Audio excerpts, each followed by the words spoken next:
Halo semua, perkenalkan nama saya Nyimas Nabilatur Rahma. Saya dari program studi Perbankan Syariah dengan NIM 502210069. Baiklah, di sini saya akan menjelaskan beberapa poin tentang mata kuliah pengantar ekonomi Islam.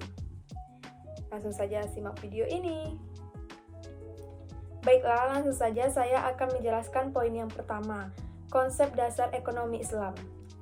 Konsep dasar ekonomi Islam yaitu tujuan hidup. Tujuan hidup adalah mencapai kebahagiaan atau dalam bahasa Arabnya falah. Lalu, untuk mencapai kebahagiaan ada 5 maslahah. Yang pertama, menjaga agama. Yang kedua, menjaga jiwa. Yang ketiga, menjaga akal. Yang keempat, menjaga keturunan. Dan yang terakhir adalah menjaga harta. Namun, dalam mencapai falah, manusia menghadapi banyak permasalahan, seperti ketidakmerataannya distribusi sumber daya, keterbatasan manusia, dan konflik antar tujuan hidup. Poin yang kedua, karakteristik dan rancang bangun ekonomi Islam. Tujuan dan nilai ekonomi Islam adalah kesejahteraan ekonomi dengan berpegang pada norma moral, persaudaraan dan keadilan, kesejahteraan, distribusi pendapatan, dan kebebasan individu dalam konteks kesejahteraan sosial. Ada 5 rancang bangun sistem ekonomi dalam Islam. Yang pertama, kepemilikan dalam Islam. Yang kedua, maslahah sebagai insentif ekonomi. Yang ketiga, musyawarah sebagai pengambilan keputusan. Yang keempat, pasar yang adil sebagai media koordinasi.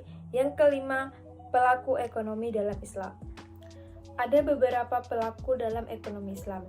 Yang pertama, pasar dalam ekonomi Islam. Yang kedua, pemerintah dalam ekonomi Islam. Yang ketiga, peran masyarakat dalam ekonomi Islam. Poin yang ketiga, sejarah pemikiran ekonomi Islam. Sejarah pemikiran pada masa Khulafaur Rasyidin. Yang pertama, Abu Bakar As-Siddiq. Ia mendirikan Baitul Mal sebagai sistem penggajian aparatur negara. Yang kedua, Umar bin Khattab. Ia mendirikan pertanian hukum perdagangan Baitul Mal.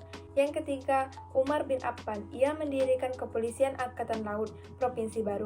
Yang keempat, Ali bin Abi Thalib. Ia mendirikan percetakan mata uang sendiri. Poin yang keempat, teori konsumsi. Di dalam teori konsumsi ada yang namanya hukum permintaan. Hukum permintaan tersebut seperti jika harga suatu barang itu meningkat, maka jumlah barang yang diminta akan turun. Sebaliknya, jika harga suatu barang itu turun, maka jumlah permintaannya akan naik. Bisa teman-teman lihat di sebelah saya sudah saya tampilkan kurva permintaan. Selanjutnya, teori penawaran. Teori penawaran adalah suatu barang yang dijual oleh produsen dengan tingkat harga dan waktu tertentu kepada konsumen. Nah, sebelah saya sudah saya tampilkan contoh kurva penawaran. Ada 3 tingkatan konsumsi dalam Islam. Yang pertama, prinsip halal. Yang kedua, prinsip kebersihan. Yang ketiga, prinsip kesederhanaan. Yang pertama, prinsip halal. Prinsip halal adalah seorang muslim diperintahkan oleh Islam untuk memakan makanan yang baik dan yang menjauhkan makanan yang haram. Yang kedua, prinsip kebersihan.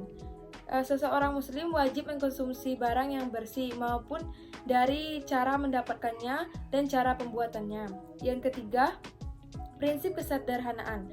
Prinsip kesederhanaan adalah seseorang muslim harus memakan makanan yang tidak berlebihan atau sesuai porsinya saja. Poin yang kelima, analisis permintaan. Di dalam analisis permintaan ada yang namanya kemampuan substitusi antar barang. Yang pertama, kemampuan yang menurun. Yang kedua, kemampuan konstan. Yang ketiga, kemampuan yang meningkat. Selanjutnya, ada 3 batasan individu dan etika dalam konsumsi. Yang pertama, kendala anggaran. Yang kedua, kendala israf. Yang ketiga, mempertimbangkan kebutuhan orang lain. Cukup sekian penjelasan saya dari mata kuliah pengantar ekonomi syariah. Saya akhiri. Wassalamualaikum warahmatullahi wabarakatuh.